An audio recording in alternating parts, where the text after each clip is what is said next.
What's going on, everybody? With me again, of course, are Nabil and James. How are you guys doing?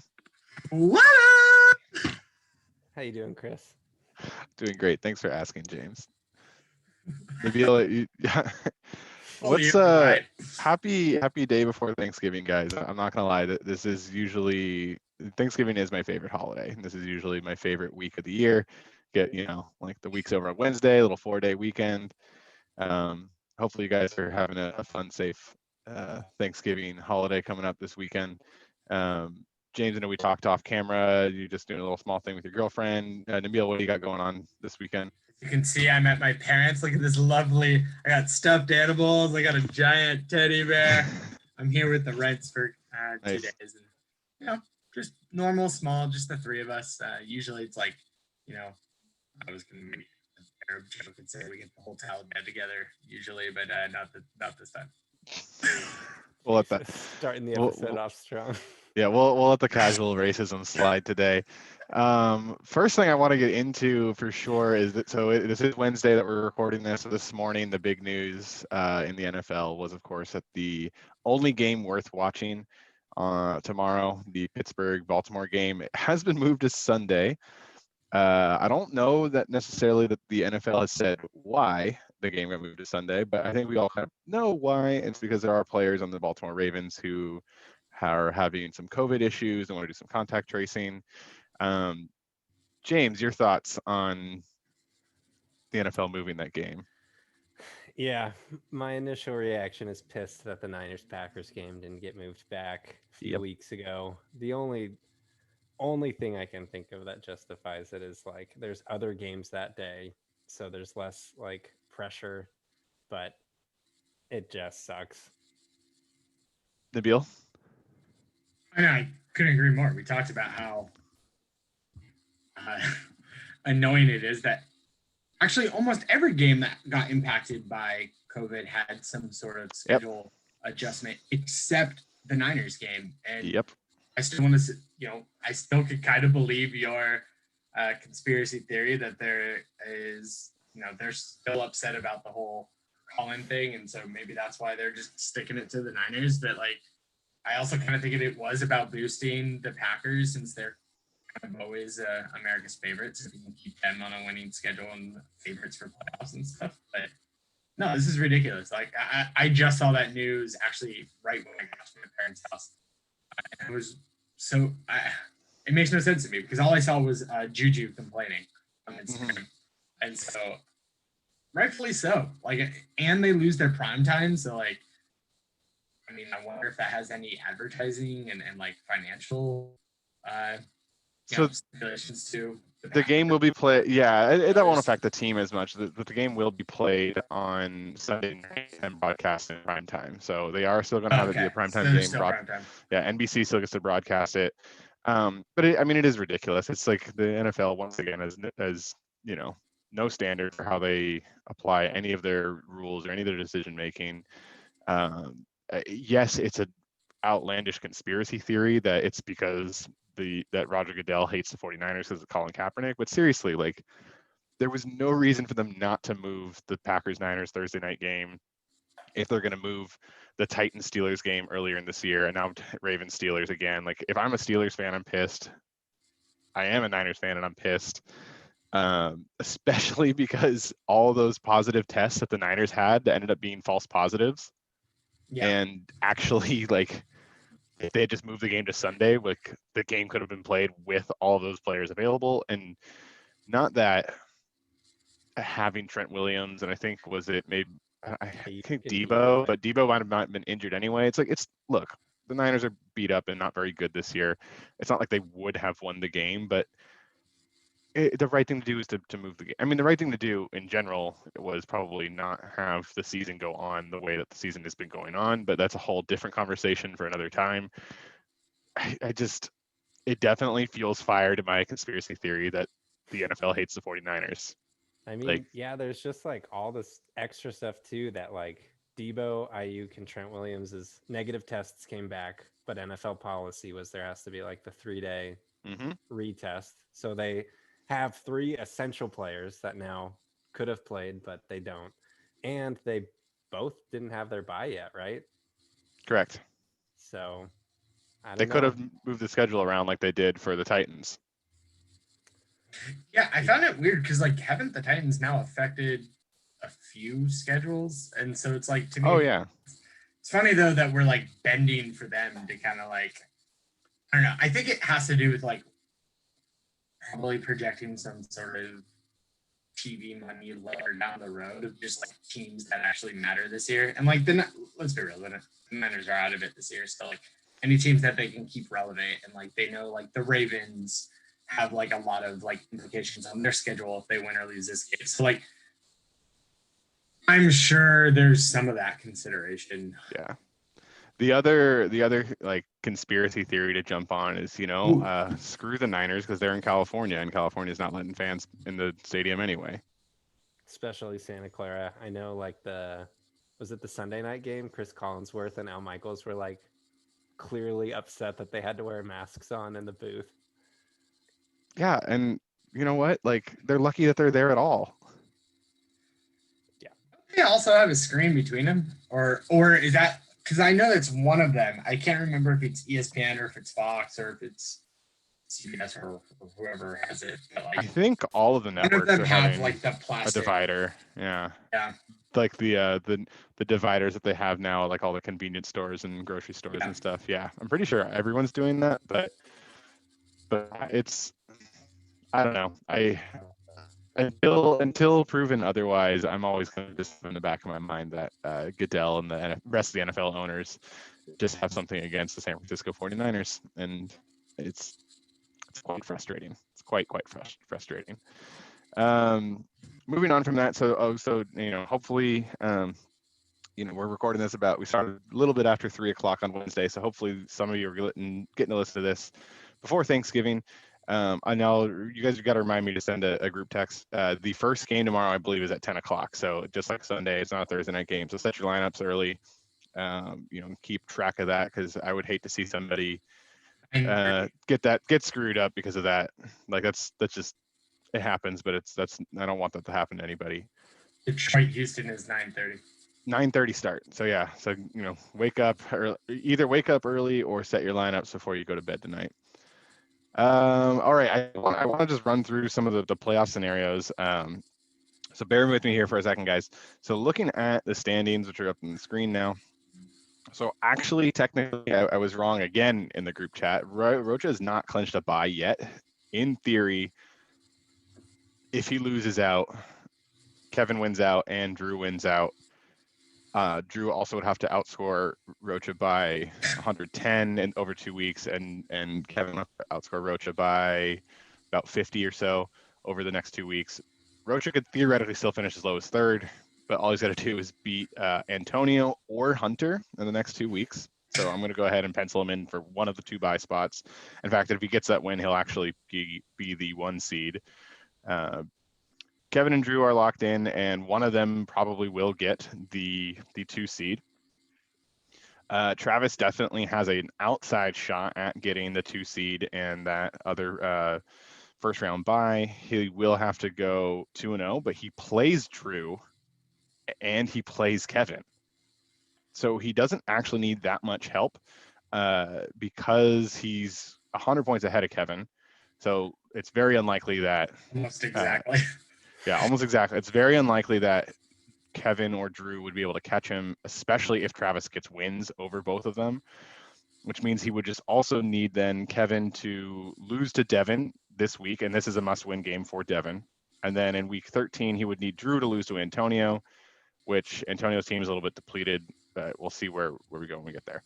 My team, however, while I am mathematically not eliminated from the 2 seed, it's just not going to happen. That's not really worth talking about because I'm more worried about just making the playoffs. But the cut line is going to be at least 6 wins are going to be necessary to get in, and for reasons that we talked about in the chat. Essentially, Hoyt and Spencer have 5 wins each. Both of them play James.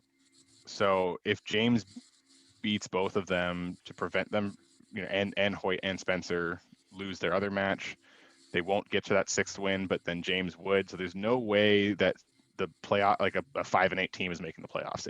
You're going to have to win at least 6 games to get in, which actually technically means that out of the 3 teams that are 4-7, James is the only one who could theoretically get in at 6-7 without like any sort of tiebreaker necessary. Like you could be at 6-7, James, and everyone else at below that 6th place line could be 5-8 or worse.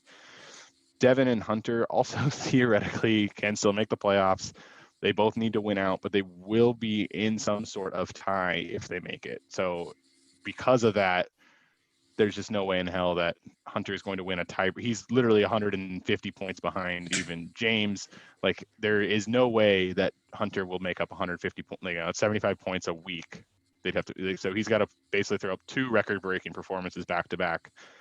So while not theoretically impossible, it really is now there are 9 of us that are alive. James, as much like you're very, very behind in points, but it is possible. 3 are in. And then of course we got Nabil and Antonio are only looking to play spoiler. Nabil, how are you feeling going into your matchup this week with Hoyt? Again, all you can do is play spoiler. But what's your thoughts going into this? I would say that except for essentially in part of sweetening my deal that I needed to for the trade I made. I pretty much told him by making this trade, I'm giving you a win. Though honestly, with Eckler back on the squad, right, hopefully making a start, I can't spoil it. But it's a long shot. I'm not really there to spoil anything. I gave him. He's going to be rocking that CEH and Kamara. That's a pretty tough squad now. So I'm a long shot. Honestly, I can't even talk shit anymore because literally look back at every recording. Anytime I felt sure I was going to win, I got my ass handed. So whether it was James, whether it was Hunter, whether I think it was Hoyt week 1, I don't know. It just. I will say that the Thielen being out due to COVID makes this a much more interesting matchup to me. Like it levels the playing field a little bit because now he's got to play Shepard, or maybe it was or Hollywood Brown. Like he doesn't have to choose between one of those at the flex. He's got to play both. Unless I make another trade. It's supposed to be terrible weather. As of right now, I think Nabil, you could play spoiler, but I'm not expecting it. James, we mentioned, so I did say that you technically have a chance. Spencer's been buying though all year. Looking at your matchup, are you feeling like you got a shot to play spoiler, or are you just trying to get to the finish line with a team intact? I got my first win in 7 weeks last week. First win since September, yeah. Thank you, Nabil. I have some guys coming back from injury. Nick Chubb has been just like pumping out high scoring games. So I'm kind of like the Giants last year of just like staying competitive, but also looking out for the future. Got some picks, but part of me is a little mad that I traded away Josh Jacobs if there's a chance to sneak in for the 6th seed. It is a chance, but also it's a very, very low chance. And you would have to make that the trade deadline is this Saturday. So unfortunately, the Yahoo makes you make the trade deadline be on a Saturday. So the Thursday games will happen. And then the trade deadline will happen before this slate Sunday games happens. You looking at you can put Ayuk onto the COVID-19 IR, by the way, and pick up somebody. Not that there's many people out there to pick up and slide in to start, but there is that option for you. But yeah, I think Spencer did a good job of acquiring a good core of players. Rounded team. Yeah. He's a sneaky playoff opportunity, especially if Michael Thomas actually starts playing like the WR1 that he's been for so long. If you look at his stats this whole year, he just missed a bunch of time, finally had a good game that we're used to. Like if that happens again for Spencer, all of a sudden like his team is sneaky good. I think having Harrison Butker in there is also a really good person to slide in the playoff weeks. they're playing against Miami, New Orleans, Atlanta. That should be a lot of shootouts, hopefully a lot of points for the kicker. If you're Spencer. So definitely, I think more of an uphill battle for you to play spoiler this week, James. But again, you're not even necessarily just playing spoiler. You do technically have a shot at the playoffs. But looking in, I feel like we talk about him every week. But once again, the biggest match of the week is Drew versus Travis. And Travis, we've talked about your team a lot, but this has just so many implications for seeding and technically Travis hasn't clinched a playoff spot yet. Nabil, what are you looking at? Anything in particular about this matchup stand out to you as far as what it means for the playoffs, what it means for or who you think is going to win? Anything jumping out at you on the Drew versus Travis matchup? No, because I feel like we've talked about these managers every week. It's about the stats, and yet another good matchup of stats, right? You have Wilson Metcalf, and oh, he's not. I just realized he's not starting Christian Kirk, which shock because I feel like he's starting lineup all week. You might as well play him. But it'll be interesting. I don't know, man. I'm also so like beat down, and so I see all these teams with the successful teams that honestly just I still actually don't really get the whole Bass Buffalo kicker that he's so tied to. I know he did he text us personally or something, or he responded? Yeah, well, he doesn't even have him anymore. No, he is. He's starting him. Here's Justin Tucker. Oh, he's picked up. He picked up. Oh, Drew. Duh. Yeah, I don't know what he was trying to say about that, but what's his matchup looking like? Bass is playing the Chargers, then he plays the Niners. That should, he's playing in like 3 cold games during playoffs. That still could be there. home in Buffalo against the best team in the NFL, at Denver, which longer kicks are definitely possible in Denver. However, it will be cold that close to Christmas, and then at New England, like there's a chance that Tyler Bass is in 3 snow games during the playoffs. Which while I also agree about that being not the best weather for it, there is a tendency for there to be more field goals in those games because the ball's not thrown as much, you have more slot play. So it's definitely, I mean, God, we're talking about kickers again. Literally, I just have nothing to add. I have nothing to add. They're both great teams. I am excited for playoffs, but I'm just mad I haven't moved forward.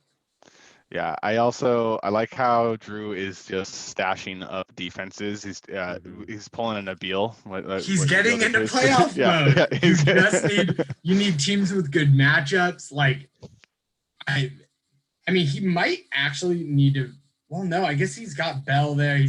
McCaffrey's sitting there waiting to come back. Yeah.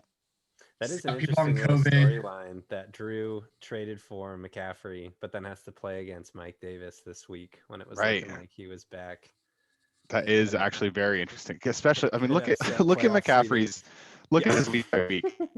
24.8 is the lowest amount he's got in the 3 games he's actually played. That's. I mean, that should, having Mike Davis is going to turn out to be huge for Travis, especially. So this is Giovanni Bernard missed practice today with concussion symptoms. So I highly doubt he's playing. And Nabil already mentioned Kirk. Juju also out with an injury. I haven't seen the video, but Kevin told me apparently Juju tripped on a flag, a penalty flag. That's what I heard. Yeah. I just want to point out that Travis's bench is just as good as some of our starting lineups. Travis, if we had to play 4 receiver, if we had 3 receiver, 3 running back, 2 flex, if we had just a massive roster, Travis would have ran away with this year. The amount of depth he has is ridiculous. He's just gotten so unlucky with matchups. But yeah, we do talk about it a lot, so we're gonna move on from there. The other one to point out, of course, honestly, Kevin has just made so many moves at this point. We kind of look at his team, and this is a must-win game for Devin. He's got to win to stay in the playoffs. And I feel kind of bad. Devin, traded me, for Chris Carson. He finally is going to get to play him, but he traded me for Chris Carson when he went down. That's how I got the Fournette and Rojo combo. But I also moved up in draft picks because the thought was Carson's going to be out for a couple of weeks. Devin would give me a couple, like, hey, like you have the option of whichever Tampa Bay running back you have, but like you're not going to make the playoffs. I'm like, I know I'm not going to make the playoffs, but here I am sitting 2 games ahead of him. Is it all over for Devin? Like just looking at this match with Kevin, like it's hard to see his path towards victory. Yeah, it honestly feels like playing against Devontae Adams is just like a death sentence. Like I feel like I just like I'm always watching Packer games for some reason. I guess I'm in the Midwest. That makes sense. And the Bears aren't much to watch. But he just like is putting up so many points constantly. And I just don't think Devin has enough. Yeah, I mean, look at his last 5 weeks. Yeah. It's insane what Devontae Adams is doing. I mean, realistically, once it's changed who it's been, but whoever is the number 1 receiving target in Green Bay with Aaron Rodgers throwing, like, is gonna have monster week after monster week. But Nabil, your thoughts on the Devin Kevin match? I honestly, I just want something good to happen to Devin because I feel like he has a squad that's always like either on the like cusp of playoffs or like he's one of those just a good manager and just unlucky. That's it. I don't have anything. That's what I mean. Like that's what I said at the beginning. Like I feel bad that like when Devin and I made that swap, I thought I was like, yeah, I'm kind of building for the future. I'm not depleting my roster completely, but now it feels like looking back, it's like, yeah, even though I've also made the wrong choice almost every time on which of the Tampa Bay backs to start, it's like our teams have gone in 2 different directions, but they've crossed paths because he was doing so much better than I was early on, but yeah, I think this is probably the end of the road. I just don't see. Like, I don't see how, unless he gets injured or doesn't play, like, I don't see how Adams scores less than 15. But Yeah, his ceiling is 40. AJ Brown, though, has also kind of stepped up the last couple of weeks. I don't know if you want to click on. I could pull it up. I don't know how he's looked in full PPR. So he had that one bad week against. One bad week, but literally since he came back from the injury, like, that's like, you can. That's what's unfortunate is he's going against Indy again, which happens to be the team that had that. I honestly think it's been so weird because as a person who is now forced to play Tannehill since I lost Burrow, Tennessee's such a weird team. They are a team that I thought would be super dominant, and they kind of looked that way from the beginning. And then since then, they've been really inconsistent. They haven't really been the ground and pound team that you expected, which puts more pressure on Tannehill. But it almost seems like no one's producing, but sometimes they win games. So I don't know. I think he just needs to get a normal game out of AJ Brown and just kind of hope that not for injuries to anyone for Kevin, but like things just don't go right. He needs like Buffalo to like run away with Sanders the game needs to like completely like fumble a whole bunch and they sit them or something because they then it's wet and rainy, and then like Buffalo just runs away with the game against the Chargers, so Josh Allen's not throwing the ball, like they're just handing it off for the second half.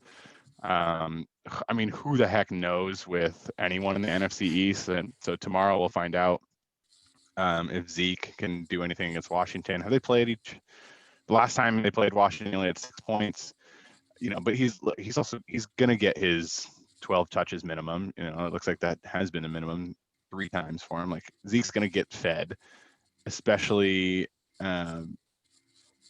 just it, like, who knows with the NFC East, like who's gonna win that game or whatever. But Zeke is gotta have to be the primary ball handler. What are they down to, like their 4th quarterback now in Dallas? And Joe Burrow injury too against the Chiefs, like it's quite the uphill battle, Devin. Yeah.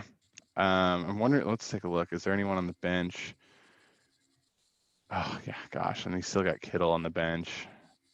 That sucks. Yeah, Devin.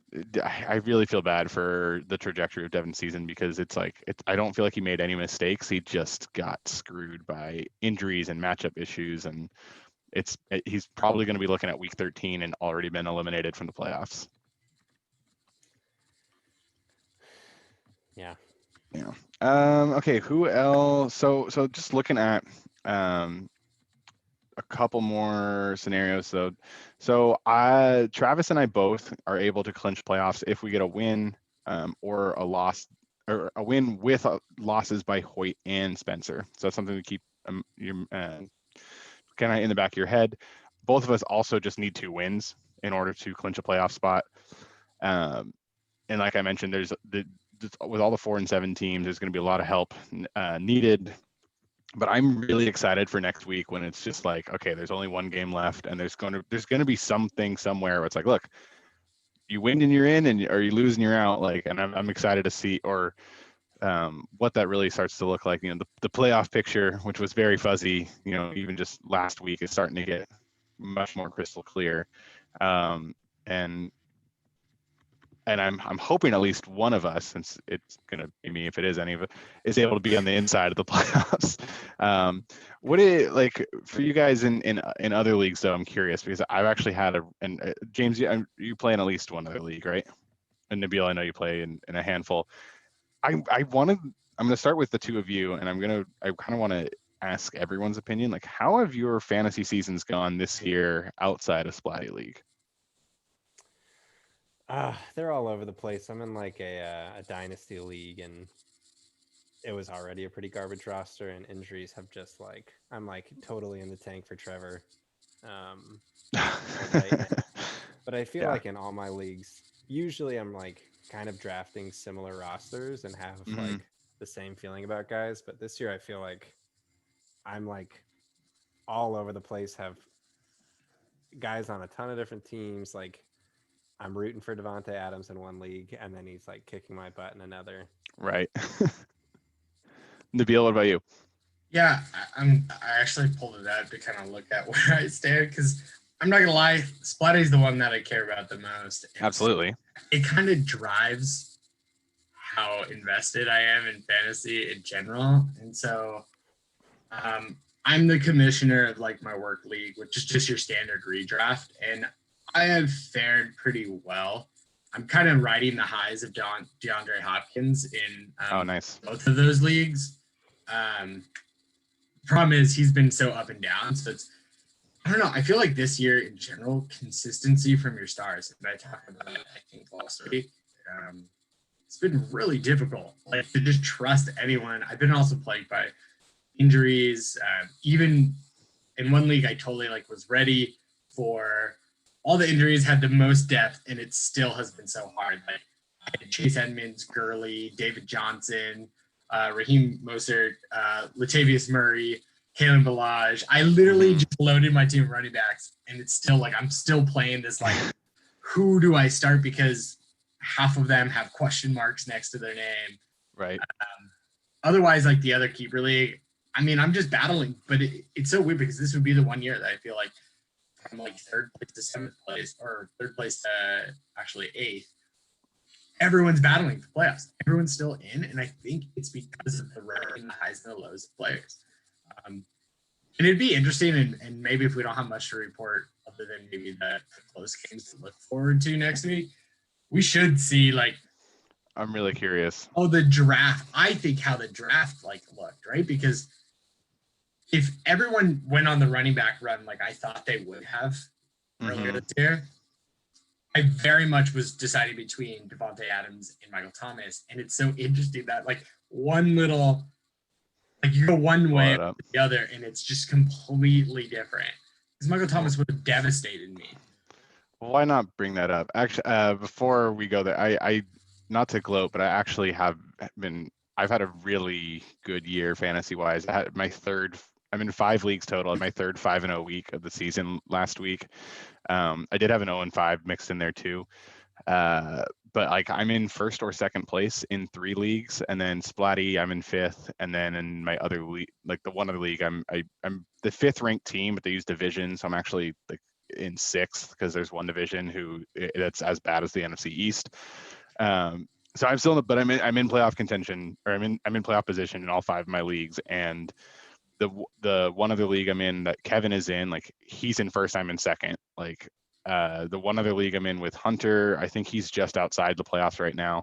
Like in general, I feel like our league is so tough, and like all of us know what we're doing. There have been a lot of injuries that everyone's had to deal with, and that's made fantasy in general tougher this year. And I honestly think that's probably overall going to help us, like the 12 of us, compete outside of Splatty. But yeah, let's look at the draft though, because like I mean, if you really look at it, like the first half of the first round, like it flopped like across the board. Christian McCaffrey, 3 monster games, and then injured most of the season. Saquon Barkley only played 1.5 games. Dalvin Cook probably is the like the first one where like, oh no, like that's like he's done fine, right? He's Zeke. I mean, I know how he hoping looks for more, but I'm assuming he's been manageable. Like same with CEH, right? Like he's been a player that you could play. You're just upset because he's not your 20-point player, right? Like that 15. Mix, yeah, and then he's been a mix of good and bad, right? Yeah, Mixon has been a mix of good and bad. Then you get into the receivers. Not good. Not good. Yeah, not good. Devonta, and then like this is why Drew is in the playoffs because he got Devonta Adams. Yeah. And then this is why Roach is in the like this is it, right? Like Josh Jacobs, I still think this was not a bad pick, but you're at 11th and you really kind of snuck him in a little earlier.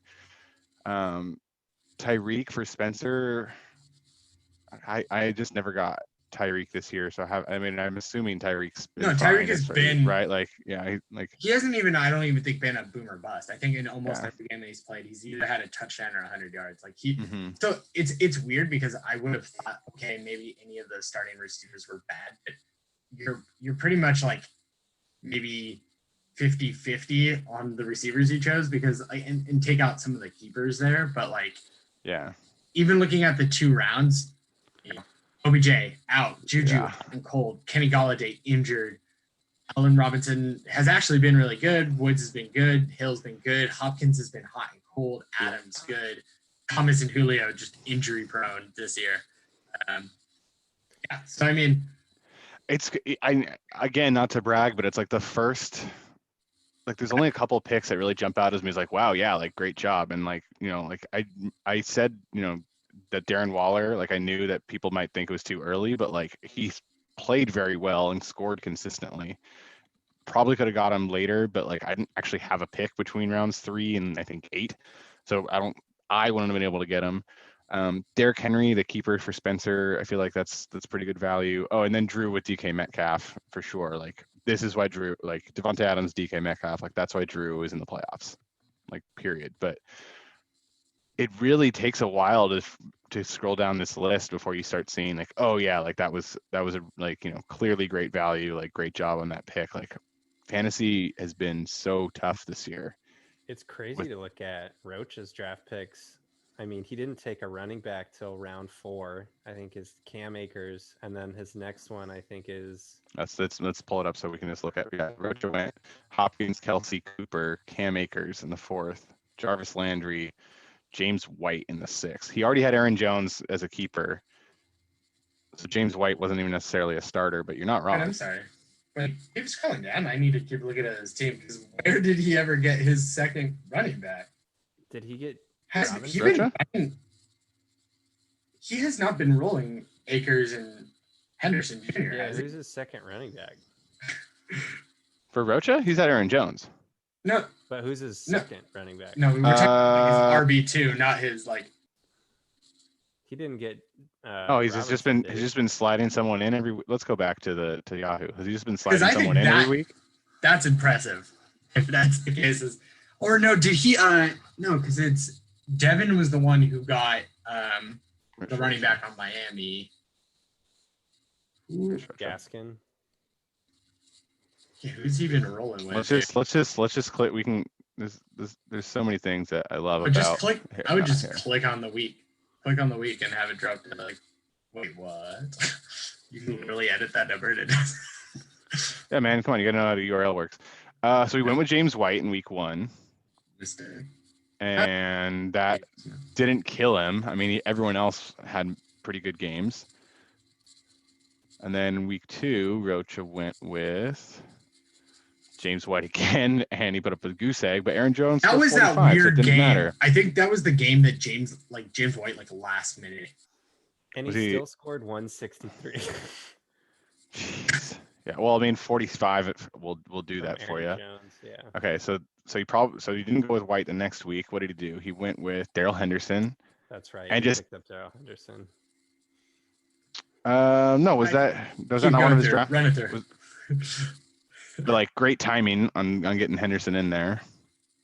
No way. He's Does- been literally. Doesn't go great. This is the 1 week he lost. This is the 1 week that Rocha lost, and it took a 163 to beat him, but went with Henderson again. I'm gonna be so bad. Has he been literally just trying to play a lottery game with the And Rams running backs? then he goes with Henderson and Duke Johnson. This Because is that Aaron was Jones. Aaron. Aaron the Jones bye week. bye. Yep, Aaron Jones had the early Salvaged bye. him, Yeah, I mean, he put up 144 because Mahomes went nuclear, and so did Kelsey. Like he got 55 out of that stack. And then the next week, back to Henderson and Jones. Just kind of a solid, barely squeaked out a win against James. But he really hasn't had like a solid RB2 at all.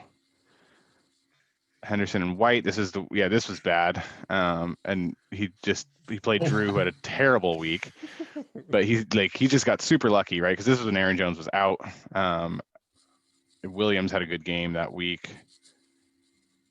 This is amazing. Week 8. He has literally been Gus playing. Bus. He went with the Gus Bus. Good pickup. I mean, 14 off the waiver wire. That's good. Henderson sucks.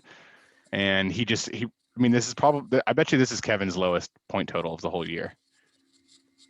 We'll go It's back and crazy check that. 'cause You can argue, like, yes, he's gotten lucky with just facing low scoring weeks, but the week to Another week 3. RB2, it's impressive. The like pickups. And Yeah, he has yet- he's Yeah. made. He has not played what I would consider. And RB2. Yeah.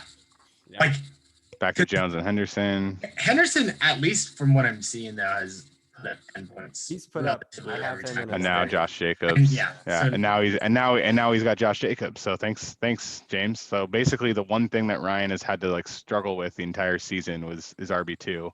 And now he's got it locked in.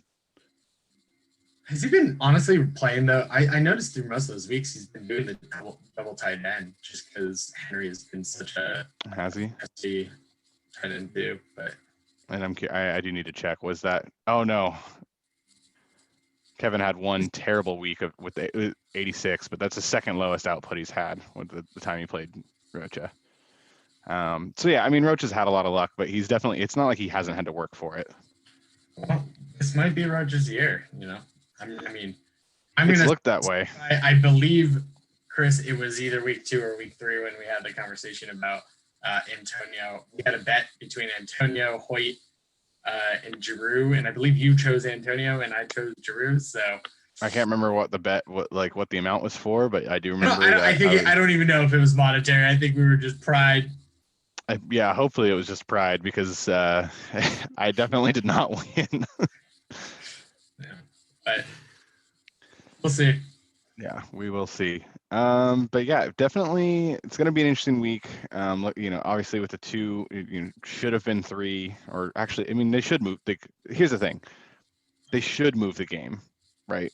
The Pittsburgh, but it's not that it's not that I think they shouldn't have moved the game because of COVID concerns that was supposed to be on Thursday. It's that they also should have moved the Green Bay San Francisco game back in week 6 or whatever that was.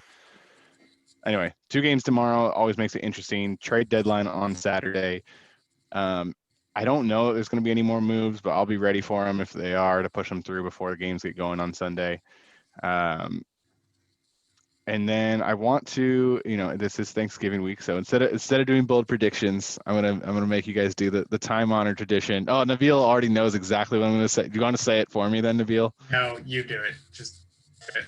I just want to know. I want to start with what mine is, but I do want to know what you guys are thankful for, and I really do appreciate the 2 of you. Like, this has been a ton of fun.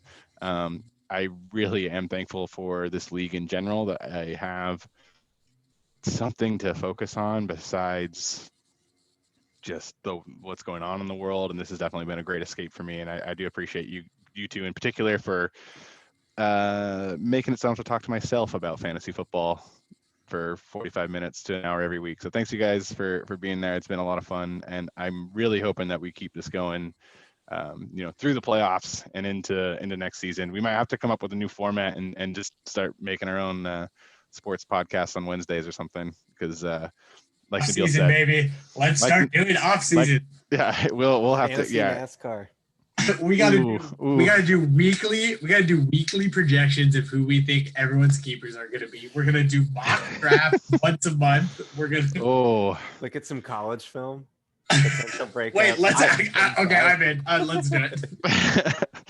But yeah, if you can practice for your dinner with your parents tomorrow, Nabil. No, James is not having dinner with his folks, but so that's what I'm thankful for you guys. I just wanted to make sure Thanksgiving legitimately is my favorite holiday, and I'd feel ridiculous if I didn't make sure that you guys didn't hear that from me. Like, I appreciate like getting on the phone with you guys once a week and just talking about nothing and letting our other friends listen to us. Like, I can't believe everyone actually tunes in every week, it seems like, and it's awesome that you do.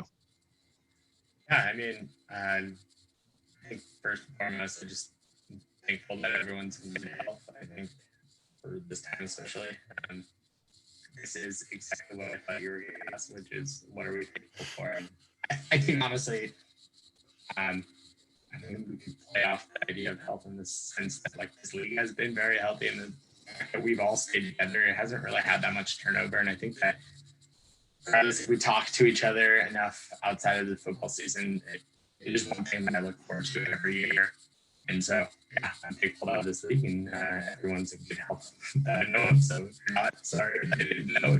Let me know if you need a get well soon card or something. But, yeah. I don't know if the audio came through better for you, James. It was a little choppy, but ditto Nabil on the. What I'm not thankful for is not the best Wi-Fi. But let my parents know because they just got Wi-Fi. Ditto the health comment though. Up a little. It did. But ditto the health comment. James, you wanted to add anything?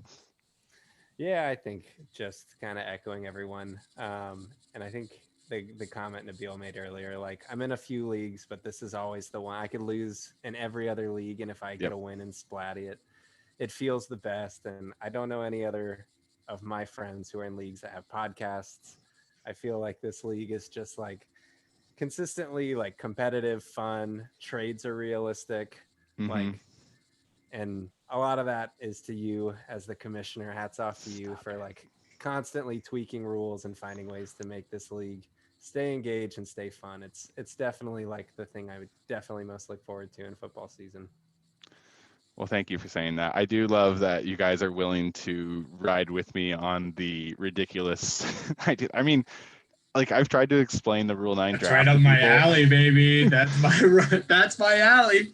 Like, I've tried to explain it to people who don't play in our league, and they're like, it's like, why? Like, not even like the people who do get it, they're like, but why? And in fact, actually, the only person I've ever explained it to who is not in the league, who was like, wow, yeah, that sounds really fun, like super interesting, is Spencer. Like, I explained it to him like over a year ago now at this point, like what we did. Like, I think it was probably at like when he hosted us for New Year's, going in either into 2019 or into 2020, and he must have been going into 2019, and he was like, yeah, no, that sounds super interesting. Like, and of course, like, he's the only people who find it interesting enough end up joining the league. But yeah, so thanks for saying that, James, because I'm glad that I get to like tinker with all the any weird rule that I want in fantasy football and see how it works out. Before we get going, then, if you did have a bold prediction you wanted to make, Nabil, I will absolutely give you the floor for that. I don't really have any. I've just been super focused on trying to find a way to win, that I haven't really been looking outside of anything out of my own team, making sure that I'm making the right start decision, which I'm sure I won't. So I don't really have any predictions to make, but if you do have any, I'd love to hear it, and I'd love to hear from James why it's not actually that bold too. But yeah, if you have any. Oh, I'm gonna come up with one right now. Okay. Oh man, it's a bummer that we moved that Pittsburgh game, because one of my favorite traditions of football on Thanksgiving is the turkey leg on the primetime game. Oh, that's right. Oh, do they do a turkey? They don't do a turkey leg every time though, right? I It's think they NBC. do. It's NBC's thing for the Sunday night game. The Dallas and Detroit game doesn't do it, but it's like NBC's thing. Okay, no wait. I have another projection. This is it. Because Dallas does this every year where they put on a goddamn concert at halftime. I'm gonna try to predict who is it? It's going to be who got like snubbed. No, it can't be anyone who got snubbed for the Grammys this year. It's gonna be Doja Cat. It's not Doja Cat. It's Doja Cat. I'm going for it. That's the halftime show. Okay. All right, James, you got anything? I'll rebuttal to that and say I'm going with like Florida Georgia Line or something like that. No, they did Someone that 2 who's, like, years ago, I think. just out of their prime. Just yeah, Oh, okay. No, but they had Pitbull last year. Pitbull's out of his prime. Just strengthens my argument. Yeah. All right. Shit, Let's. now I want to change it. I'm gonna text it out. It'll be a last minute decision. Some things never change, including Nabil making a not so bold prediction. Doja Cat is Doja freaking Cat's bald. I will back that one up. All right. It was great to talk with you guys. I'm not going to hang up on you. I'm going to actually hit stop recording this time so we can keep chatting, unlike last week where I just ended the meeting. But thanks you guys for stopping in to chat, and thanks you guys for listening. We'll happy Thanksgiving. Set your lineups. Stay safe, and we'll see you next week. Have a good thing. Kane Brown. It's Kane Brown. It's Kane Brown. He's not past his prime, No, or is he? he's up and coming. Yeah, but Up and coming, but he's country, which is still kind of fitting. all right. We'll see you guys next week.